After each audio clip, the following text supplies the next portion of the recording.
Selamat datang di channel Simar Imam. Sembari mendengarkan tinggalkan like dan komentarnya bosku. Bab 23, Kota Ricu. Beberapa prajurit selamat dari cobaan itu, tetapi mereka adalah prajurit yang tidak berpartisipasi dalam pertempuran. Mereka adalah orang-orang yang telah menjauh dari tempat terbuka saat mereka menyaksikan rekan dan teman mereka dieksekusi satu demi satu. Su Min tidak memperhatikan orang-orang itu. Dia tahu jika mereka berpartisipasi maka Cao Cao akan turun tangan dan menghentikan mereka. Meskipun Cao Cao berharap Su Min meningkatkan kekuatannya, ular itu tidak tertarik melihatnya mati. Karena ini, dia masih membantu pemuda yang lemah itu. Bagaimana kamu bisa disebut laki-laki jika kamu bahkan tidak bisa melindungi hidupmu sendiri? Cao Cao bergumam sambil melingkari leher pemuda itu. Matanya berusaha keras untuk tetap terbuka. Setelah hanya beberapa saat ular itu tertidur lelap. Terkekeh, Su Min menatap ular itu. Dia sadar sepenuhnya bahwa dia juga telah mendorong dirinya sendiri untuk bisa menjaga ke-17 pria itu. Dan sekarang, dia sekarang membutuhkan tidur yang panjang. Saat ular itu tertidur, Su Min datang ke ujung hutan. Saat dia melihat sekeliling, itu tampak persis sama dengan tempat dia masuk di sisi berlawanan dari hutan. Kota-kota kecil menghiasi pemandangan di sana-sini. Mereka menjual barang-barang yang dibutuhkan untuk para pembudidaya yang masuk ke dalam hutan. Kota-kota ini memiliki penginapan untuk kelompok lain dan apotek untuk membeli dan menjual jamu dan ramuan obat. Melihat kota-kota ini, Su Min memilih untuk tidak memasukinya.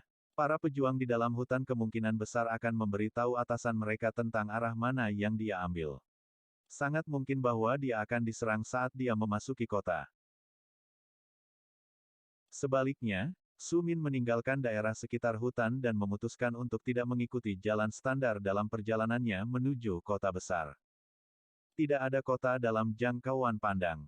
Dengan bergerak sejajar dengan jalan, Su Min hanya perlu berjalan sekitar 4 hari sebelum dia bisa melihat tembok kota besar di kejauhan lagi. Selama ini Cao Cao tertidur lelap. Dia tidak pernah sekalipun meninggalkan posisi di leher Su Min. Meski sedang tidur, pemuda itu merasa cukup santai mengetahui bahwa ular itu bersamanya. Bepergian selama beberapa hari ekstra, Su Min mencapai area pertanian di luar kota. Saat dia akhirnya mendekati kota besar, Su Min sekali lagi berani melakukan perjalanan di jalan. Faktanya, dia tidak punya pilihan selain mengikuti jalan utama. Apapun di antara jalan telah berubah menjadi sawah atau jenis pertanian lainnya. Mencapai jalan, Su Min mampu bergerak lebih cepat menuju kota. Setelah 3 hari lagi, dia akhirnya tiba di gerbang kota. Kota ini berukuran sama dengan kota Honghe tempat dia berasal. Perasaan nostalgia khusus muncul dalam diri pemuda itu saat dia bertanya-tanya bagaimana keadaan pengawas Wang Li. Su Min tidak tahu apa-apa tentang kota yang dia datangi, tetapi apa yang dia duga sama seperti kota lain. Tempat ini sama seperti tempat lain yang menerima koin emas sebagai pembayaran. Dia dengan cepat masuk melalui gerbang, mencari penginapan di mana saja di sekitar pintu masuk kota. Banyak penginapan terletak di pintu masuk. Tidak jarang para pelancong datang, namun, semua penginapan ini tampak agak rusak. Su Min ingat bahwa dia telah menjanjikan ular itu makanan seumur hidupnya, jadi dia membutuhkan tempat yang layak untuk menampung mereka. Berjalan melalui kota, Su Min menangkap nama kota. Kota itu bernama Kota Ricu dan tidak seperti kota Honghe, kota ini tidak memiliki pelabuhan. Alih-alih, itu dianggap sebagai salah satu persimpangan yang lebih besar bagi para pelancong dan pedagang yang memungkinkan kota untuk tumbuh menjadi ukuran seperti sekarang ini. Bergerak menuju daerah dalam kota dan mencari penginapan kelas atas, mata Su Min tertangkap oleh apotek. Melihat ini, pemuda itu mengetuk tasnya dan pindah ke dalam. Dia benar-benar mengabaikan pandangan yang diberikan oleh warga di sekitarnya. Su Min mengenakan pakaian sederhana yang merupakan pakaian yang dia dapatkan dari pengawas Wang Li saat dia tinggal di kota Honghe. Mereka jelas pakaian seorang pekerja. Baginya memasuki apotek kelas atas adalah sesuatu yang menyebabkan banyak minat pada mereka yang berjalan di jalan. Namun, hanya beberapa warga yang penasaran memasuki toko untuk melihat apa yang akan terjadi. Su Min sudah lama menduga bahwa warga ini ingin tahu tentang dia. Mengabaikan mereka, dia pergi ke meja tempat seorang wanita paruh baya berdiri. Melihat pria muda itu, wanita itu tidak bisa menahan diri untuk tidak mengerutkan hidungnya. Dia bertanya-tanya mengapa orang yang begitu lemah akan memasuki tokonya yang terhormat. Dia tidak perlu menunggu lama. Setelah beberapa saat, Su Min telah mencapai konter. Segera setelah dia melakukannya, dia menyapukan tangannya ke meja dan meletakkan 4 ramuan yang dia tidak tahu apa kegunaannya. Saat dia meletakkannya, keterkejutan dan keserakahan terlihat di mata wanita itu. Ekspresinya tidak lagi membenci, tetapi sangat ramah. "Salam, tuanku yang baik," katanya dengan suara lembut dan menyenangkan. "Apakah saya benar untuk percaya bahwa Anda bersedia menjual ramuan ini?" Dia bertanya sambil menjilati bibirnya. Dia mencoba untuk membasahi mereka karena dia merasa sangat terkejut. Melihat ekspresinya, senyum licik muncul di wajah Su Min saat dia mengangkat bahu sembarangan. Toko itu sendiri dipenuhi dengan pelanggan karena mereka semua menahan napas dalam kegembiraan. Bagi banyak warga, ini adalah beberapa hal paling menarik yang mereka lihat dalam beberapa hari terakhir. "Saya ingin menjual," kata Su Min dengan suara lambat. Dia menyeret setiap kata dan membuat wanita itu menunggu, tetapi pemuda itu memang mengatakan, "Tetapi," sambil melanjutkan kalimatnya. "Saya memang ingin menjual," dia mengulangi, "tapi, Anda lihat ramuan ini cukup berbahaya untuk saya dapatkan," dia melanjutkan, "saya hanya menjualnya jika saya mendapatkan harga yang bagus. Bagaimanapun, saya mempertaruhkan hidup saya untuk mendapatkannya." Mendengar kata-kata itu, wajah wanita itu berubah sedikit masam. Setelah hanya beberapa saat dia berhasil mengendalikan ekspresi wajahnya sekali lagi. Dia tersenyum sekali lagi saat dia melihat tanaman obat. Tumbuhan ini semuanya adalah tumbuhan langka. Itu adalah jamu yang bisa dia jual ke keluarga atas di dalam kota. Wanita itu bisa menggunakannya untuk mengundang alkemis atau orang penting lainnya ke kota. Sambil menggertakkan giginya, dia menatap pria muda di depannya yang memiliki senyum masam tetapi acuh tak acuh di wajahnya. Matanya ingin tahu mengamati toko seolah-olah ini tidak ada hubungannya dengan dia. Melihatnya, wanita itu bisa langsung mengatakan bahwa pemuda ini sangat menyadari nilai dari jamunya. Dia sampai pada kesimpulan untuk memberikan penawaran serius sejak awal jika dia akan dihina dan pindah ke apotek lain untuk dijual. Itu tanpa keraguan sesuatu yang dia tidak mampu yang dia lakukan.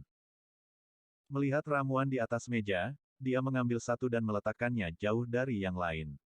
Menunjuk ramuan itu, jiwanya agak gemetar karena itu adalah yang paling langka di antara mereka. Setelah istirahat sejenak, datanglah tawarannya. "Saya akan menawarkan 1.000 koin emas untuk yang satu ini," katanya. Matanya jelas memiliki ekspresi sedih. "Sisanya, saya tidak bisa membayar lebih dari 500 koin emas untuk satu potong." Mendengar penilaian itu, Su Min harus menelan sedikit karena dia lengah. Dia berharap bahwa mereka bernilai jumlah uang yang luar biasa, tetapi ini jauh di atas setiap harapan yang dia miliki. Dia bahkan lebih terkejut mengingat dia memiliki seluruh tas yang penuh dengan ramuan herbal. Su Min bukan satu-satunya yang terkejut di dalam toko. Seluruh toko masih dipenuhi warga yang penasaran. Begitu mereka mendengar nilai dari ramuan ini, mereka semua terdiam. Beberapa mencoba memeras ke arah konter untuk melihat ramuan yang luar biasa ini. Cukup beruntung untuk Su Min, tidak ada pembudidaya yang memasuki apotek. Hanya rakyat jelata yang melakukannya yang berarti tidak ada yang akan mencoba mencuri herbal darinya. Sebagai orang biasa, seseorang harus bunuh diri untuk bertarung dengan prajurit bintang 1. Mengatakan bahwa rakyat jelata ini bukan kultivator adalah ungkapan yang salah. Setiap orang sepanjang hidup mereka berkultivasi dengan satu atau lain cara. Tubuh seseorang akan selalu berubah sepanjang tahun dengan bersentuhan dengan esensi langit dan bumi. Namun, rakyat jelata ini tidak punya waktu untuk memprioritaskan kultivasi di atas pekerjaan mereka atau kehidupan sehari-hari. Ini mengakibatkan mereka hanya menjadi prajurit bintang 2 atau 3 sepanjang hidup mereka. Banyak dari mereka hanya akan berusia beberapa ratus tahun sebelum menua dan mati. Meskipun beberapa dari mereka adalah prajurit bintang 1 seperti Su Min, tidak satu pun dari orang-orang ini adalah pembudidaya.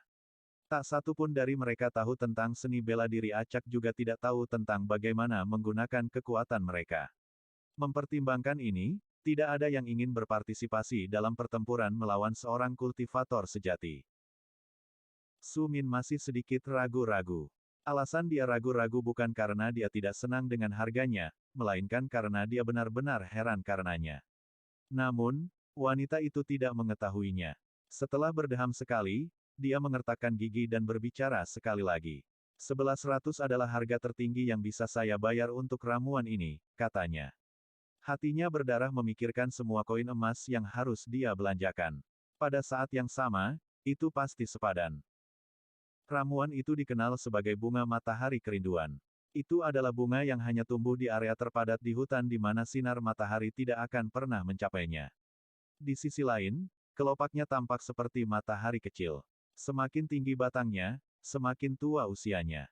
Semakin tua bunga itu, semakin berharga itu. Bunga ini mendapatkan namanya karena selalu tumbuh ke arah matahari. Jika bunga itu berhasil mencapai sinar matahari, ia akan bermutasi dan menjadi bunga matahari penuh nafsu. Ini adalah bunga yang tidak pernah menerima cukup sinar matahari dan selalu memohon lebih. Bunga matahari kerinduan yang dibawa Su Min hari ini setidaknya berusia 50 tahun karena tangkainya cukup tinggi. Menjualnya ke ahli eksentrik peringkat tinggi atau alkemis akan menghasilkan puluhan ribu koin emas. Jika dia tidak beruntung, dia tidak dapat menemukan kolektor yang tertarik dengan bunga itu. Dalam hal ini, itu hanya bernilai 2 hingga 3 ribu koin. Inilah mengapa dia duduk dengan harga pembelian yang begitu rendah. Sebelum dia bisa menjual, dia harus mendapatkan bunga itu terlebih dahulu. Melihat kegugupan di wajah penjaga toko, Su Min menggelengkan kepalanya dan mengangguk dengan penuh semangat. Harganya pasti jauh lebih baik dari yang dia harapkan. Dengan sangat bahagia dia menunggu wanita itu menerima uangnya. Dia mengeluarkan kartu bening yang terbuat dari batu giok dan menyerahkannya kepada pemuda yang penasaran mengambilnya untuk melihat apa itu. Kita harus tahu bahwa Su Min tidak pernah benar-benar berurusan dengan uang sebelumnya. Kembali ke kota Hong He, dia tidak pernah dibayar apapun dari pengawas Wang Li. Uang yang dia terima di kota di perbatasan hutan ular telah diberikan kepadanya secara tunai. Sekarang dia diberikan kartu bening yang terbuat dari batu giok putih, wajahnya dipenuhi pertanyaan ketika dia menerimanya. Melihat wajahnya yang bingung, wanita itu tidak bisa menahan tawa sedikit. Bersambung. Nantikan bab selanjutnya bosku.